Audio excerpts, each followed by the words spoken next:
Coming up on the award-winning Sports Desk, we'll tell you who advanced in the CIF Southern Section playoffs. The West High softball team hosted St. Paul, while the Spartans entertained King High School. We have all the highlights. Plus, we'll find out who mastered the CIF Masters Meet for high school track and field. And we'll tell you why these kids are in love with the sport of fencing. All this and so much more. The Sports Desk begins right now.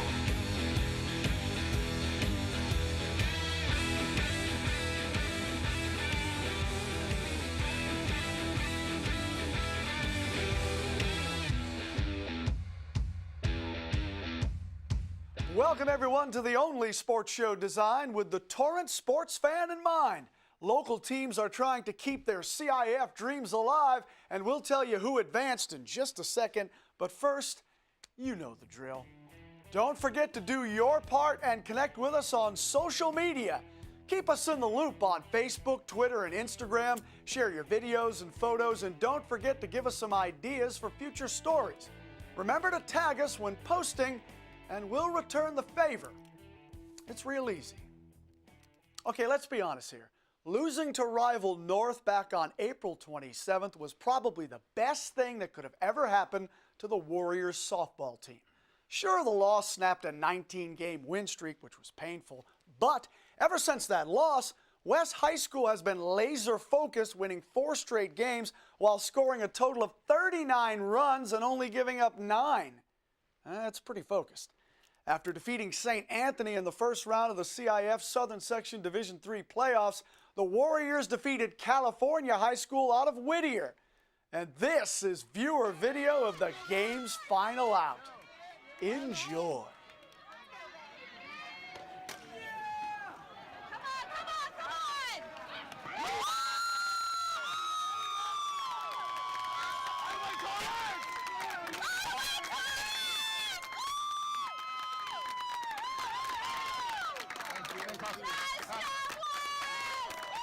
That is awesome. Warriors defeated the Condors of California High by the final of 5-2. Summer Kissling and Micah Ingles led the way with 2 hits and 2 runs scored. Samantha Petch came up clutch with a go-ahead sac fly, and Maylee Newman wrapped out her 100th career RBI. And that win secured West a home game in the Division III quarterfinal round, and that's where the top-seeded Warriors played host to St. Paul High School out of Santa Fe Springs. And how convenient, both teams were riding 5-game win streaks heading into this one. Interesting. Let's check out the highlights. Bottom of the 4th, Warriors up a run. Micah Ingles singles to left center. Jess Porter scores easily from 3rd. It's now a 2-run lead for West High. Ingles is pumped. Samantha Petch is at the dish now with 2 on. And she smokes this offering all the way to the fence and center. Ingles and Haley Cowing score on the RBI double. 5-1 Warriors. West ace Miley Newman towing the rubber, and she's throwing rabbit seeds. I'm talking pellets. St. Paul struggled with Newman's stuff all day. Newman allowed 1 run on 4 hits while striking out 8. And how about some Newman at the dish now? Of course she's going to help her own cause. Why not? Miley driving in Summer Kissling and Micah Ingles, and the floodgates are opening in the bottom of the 6th inning. Brianna McGee is up now, and she's base knocking. Her rib single scores Faith Yee from 3rd. The score is now 8-1 West. And here it is, the final out of the game. And it would end with what else? A strikeout. Why not? It's only fitting, right? That was strikeout number 8, of course. The top-seeded Warriors are now 28-3 on the season. Wow. This team is getting hot at the right time, people. The Warriors win this one by the final of 8-1, scoring 8 unanswered runs, all with 2 outs, by the way. Senior Rebecca Chung hit a 2-run homer in the 3rd that started the hit parade that would soon follow. After the game, we caught up with Rebecca and her teammates, and they told us how the outcome of this game was pretty much what they expected. The game went really well. We came in, did our job. Even though there's a little pressure in the 2nd inning, we still came out, didn't let it falter us, and we came out, did our job. I think it went really well. We came out, we struggled a little bit in the first inning, but second round through, we hit the ball, and our defense was clean today. My team's behind me the whole time. I hear them cheering. They hit the ball, so we get insurance runs, and that helps me calm down too. We played exactly how we expected to play. We came out and took care of our business, and all of our RBIs came with 2 outs, so it shows the fight that the girls have every single inning and getting the job done and always believing in themselves and their teammates. I'm excited. This is I feel like this is our year to make a run for it, and our whole team is doing great. We're doing great, hitting, Miley's killing it in the circle, fielding wise we're doing great. Everyone's contributing in a good way. This year's our year, so we hope to get to the finals and win. All right, next up for West, another home game. The Warriors will host Atascadero in the semifinal round. And if you're wondering why these ladies make it look so easy sometimes, well, the answer is pretty simple. It's because they really enjoy playing together. They're a very tight-knit group, and they always play the game loose and have some fun. Samantha Petch transferred to West from Redondo, and she sums it up the best. I just transferred this year, so West has been a big difference. The coaching staff is amazing here. The girls are amazing here. I played with a lot of the girls when I was younger, so it's like a family here, and I really like it here. My teammates mean everything because honestly, this is a team sport, so you can't do anything without your team up behind you. So honestly, if one person's down, it's like the whole entire team is down. So when everyone's up and they're happy and everyone's on the same playing level and they're emotionally connected and everything, we'll do fine. So I know as a team, my teammates have me and I have their backs too. So we're all in it together in a way. You have to have a little bit of fun to play the game. You can't get all tight and tense up in the middle of it, and if you don't have fun, then it's not worth playing. So if we come out here and have a good time and we can win at the same time, it's all the better. Sounds good to me. Let's move on to Division II now. The Spartans of South High defeated La Quinta 6-1 in their first round game. That victory gave the Spartans a home game in round number 2. And that's where South played host to the Wolves of King High School out of Riverside. The Spartans had a 3-run lead heading into the top of the 4th, but it wouldn't last. South High's Sofia Fernandez delivers to Alyssa Barela, and she takes this pitch over the fence and right. Alexis Delgado scores from second, and Barela's 2-run jack gives the Wolves a 1-run lead. Top of the 5th now, Michaela Ramos. She'll hit it back to Fernandez. Reagan Walsh gets the first out, but the Spartans failed to turn 2, and it proved to be costly. Tiffany Iliff is up now for the Wolves, and she's licensed to ill. Beastie Boys would be proud. The ball hits the fence and left. Ramos comes around to score. It's an RBI double for Iliff. Wolves take a 2-run lead. 2 batters later, we counted. It's sack bunt time. Isabella Garjaisvich Almeida. She will score Iliff. Alexis Delgado is safe at third. The score is now 8-5 in favor of King. Top of the 7th, Wolves wanted to add more. Almeida shows bunt, then takes a nice cut. It's high, but check out the nice catch by South High's Chloe Lopez right there in center. After scoring 5 runs on just 3 hits in the first 3 innings, the South High bats were ice cold for the next 4 innings.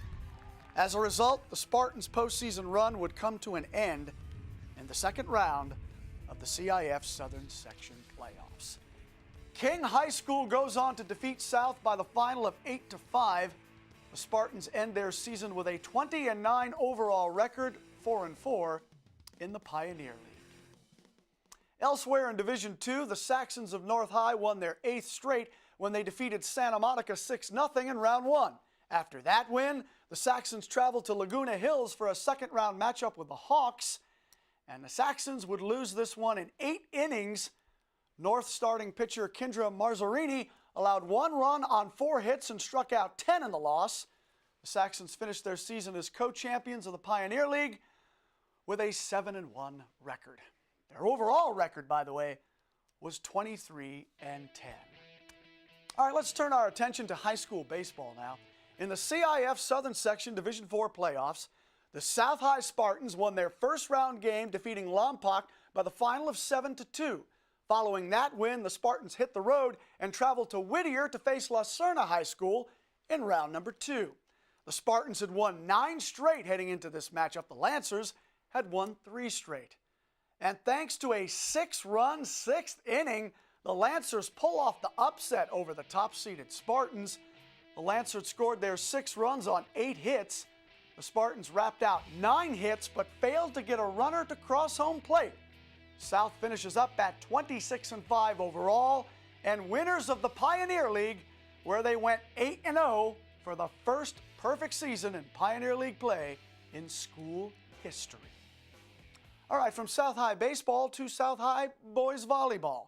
After losing to Newport Harbor in the CIF Southern Section D1 semifinals, the Spartans earned the 5th seed in the state SoCal regionals, and that's where South traveled to Palisades High School to battle the Dolphins in round 1.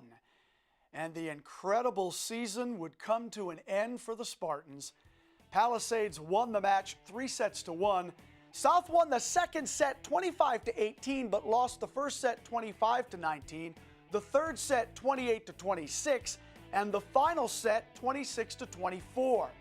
The Spartans end the season with an impressive overall record of 36-3, and of course a perfect 8-0 in the Pioneer League.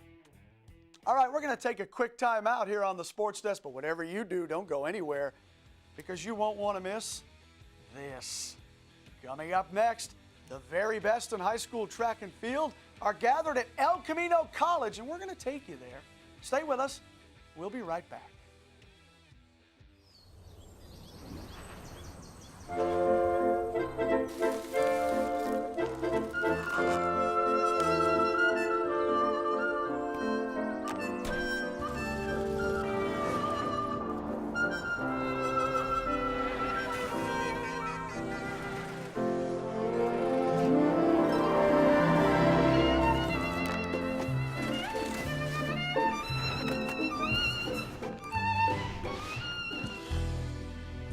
Sweet baby, you mean everything to me.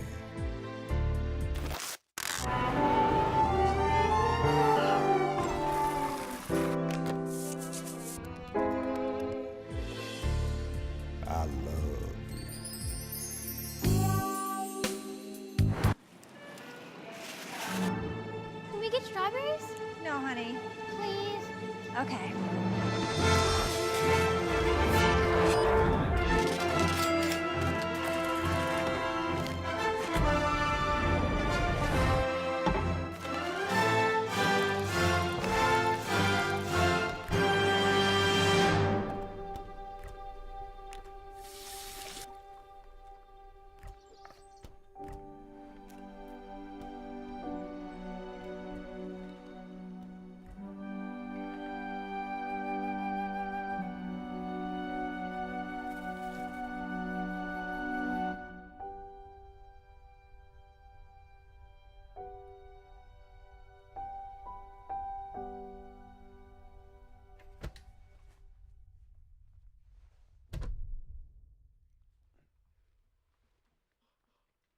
Welcome back to the Sports Desk, everyone.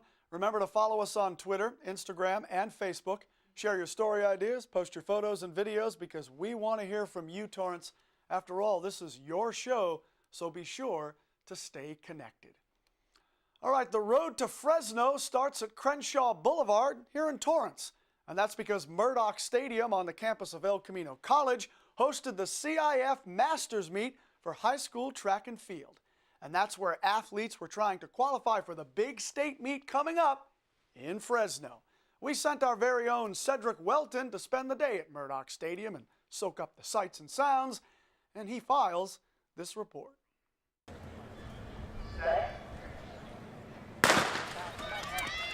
The final SoCal meet before winner takes all in state. The CIF Southern Section Finals featured the best athletes from every region. With everyone trying to punch their ticket to Fresno, the action was unparalleled. It's awesome. You know, we had the divisionals last week, and fans came out again. Murdoch Stadium is one of the best stadiums in Southern California, and we really embrace that at El Camino College, making sure we can host as many events as we can, bring on high school student athletes, and just have a great day at Murdoch Stadium. I think my race strategy has been on point. I know how to stay with the group. I know how to adjust to the race. So I think it's just finishing speed there and not being afraid to take it.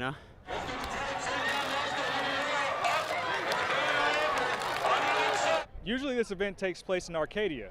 This year's Masters Meet is right here at El Camino College at the newly renovated track here in the heart of Torrance.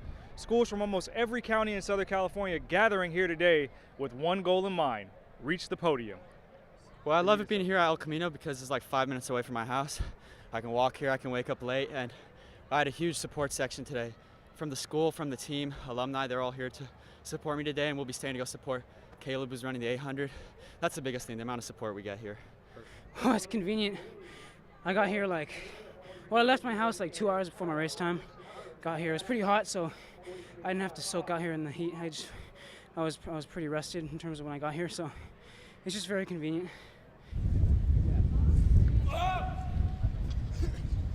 Well, I think it's for the whole community. The whole South Bay community helped, get the stadium going, and, to be able to have that in their own backyard and have one of the top track and field meets in California in the South Bay and in Torrance, it's phenomenal. So, we're excited to keep it going and to keep being a great host for Southern Section, and we just did LA City Section Finals on Thursday night, so, we're busy here. The City of Torrance will have its representation next weekend at the state meet. West Torrance Warriors Rory Aberton and Caleb Terrell both posted qualifying times in the 1,600 and 800 meter races. I caught up with both athletes following their events.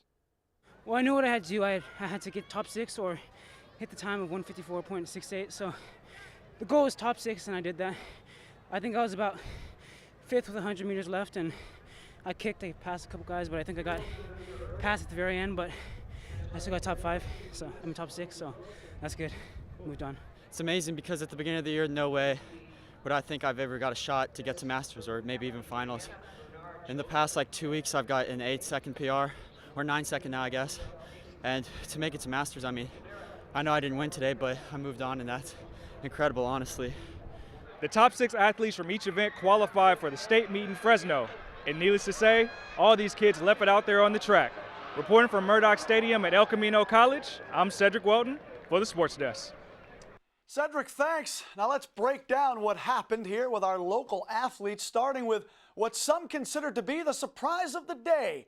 In the 1,600 meter run, West senior runner Rory Aberton took home 2nd place with a time of 4:11.26 to earn a trip to Fresno. How about that?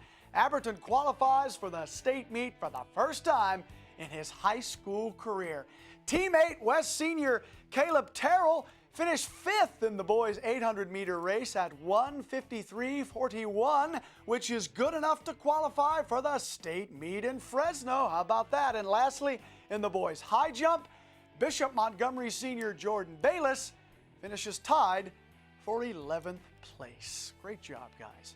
All right, we're going to take another quick time out here on the Sports Desk. Still to come, these youngsters here are into fencing, and we're going to tell you why they dig it. You won't want to miss this. Stay with us. We'll be right back. What to expect when you're expecting a teenager. Hey guys, today I'm going to show you how to team-proof your home. First step, hide the car keys, preferably somewhere they would never look. Did that go okay? You have to provide an outlet for their creative expression.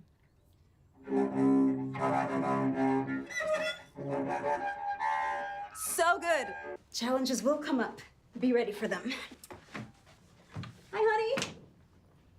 I'm ready for the... Mom, you don't use mannequins in the mannequin challenge. You don't have to know it all to be a perfect parent. Thousands of teens in foster care will love you just the same.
Welcome back to the Sports Desk, everyone. I bet you didn't know that the fencing program in the City of Torrance started in 1957, which makes it one of the oldest running programs in the city.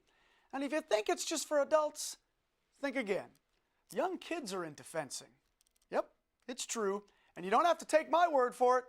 Here now is Danny Miskell to tell us why kids are no longer on the fence about the sport of fencing. All right, AJ, on guard and get ready, because you're about to meet some of Torrance's finest fencers. We stopped into their class today so we could take a closer look into what it is about fencing that keeps these students on point. Advance, lunge are some of the cues Sud DeLand uses when warming up his class with fencing footwork. Footwork is fundamental to fencing. It controls time and distance and is maybe as much as half the game. And the other half of the game is strategy. Some people tend to have a different idea of what fencing is like. When you tell someone you're fence, you know how to fence. They think it's like you know how to like stab people, but fencing isn't really just stabbing people. It's learning how to deceive the opponent in order to score on them. Many of us probably would figure that a fencing class would be very strict, but at the Ken Miller Center, that's not the case. It has a lot of discipline, but it's fun at the same time. So I wouldn't say that it's strict. I'd say it's more fun than strict. And you learn a lot more in that way, in that manner. It's a labor of love. These kids like what they do. So I view myself as a service to them. And so our goals are to let them compete and enjoy competition. And we all know that kids get inspired by movies. So can you guess which movie it was that inspired little Ethan Schwab to get into fencing? Whenever you see like Monty Python the Holy Grail, a funny movie where they're doing sword fighting, and then you can actually do that nowadays without actually getting hurt or hurting yourself. And on the flip side, these students have learned so much from their fencing classes that even Hollywood can't get one error past them. I kind of laugh about it because they're doing all of it wrong, and like it's play fencing. Like their stance is way off, their feet are way off, and they're usually holding the sword with two hands when you're only supposed to hold it with one. For students like Isabel Lau, fencing holds a deeper purpose. She came across an article that changed her outlook on the role that women have to play in this exceptional sport. It was a Time magazine. So it was one of those inspiring female fencers who I feel really help our society start changing gender roles and everything nowadays. And through fencing, we can help take this a step further. The students are ambitious, and it's what keeps them coming back to these classes 2 nights a week. They also come back because they have amazing instructors who teach them with positive reinforcement. Everyone here welcomes you with open arms, and if they see you're doing something that maybe is like incorrect, they'll come over and spend some time and teach you how to correct it or fix a mistake, which I was very touched about it because, you know, they put time and effort into you and your fencing, and also this place isn't it's not mandatory to pay here, right? So they do it from their hearts, not anything like, oh, they're getting paid as teachers. So I really appreciate that about this club. And like every true coach, Sud and his staff of instructors consider it a pleasure to train the up-and-coming fencers of Torrance. I like working with young people. I like to see them, they come in here as young people. I like to see them grow into adulthood. I think that our sport tends to promote character, and I enjoy seeing that character grow as they get better at the game. Reporting from the Ken Miller Rec Center, I'm Danny Miskell with the Sports Desk. Danny, thanks. Monty Python's The Holy Grail is one of the greatest movies of all time.